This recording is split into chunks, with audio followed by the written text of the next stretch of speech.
Syederalun sejumlah rumah di kawasan TKW antara Gampung Silah dan Gampung Pondok Pabrik Kecamatan Langsa Lama hangus terbakar. Kebakaran terjadi sekitar pukul 20:45. Kondisi rumah yang hampir tak berjarak mengakibatkan kobaran api dengan cepat membesar.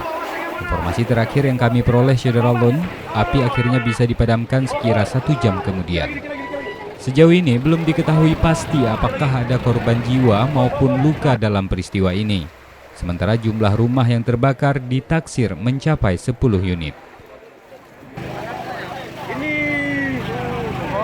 Dari Langsa, Zubir, Serambi On TV.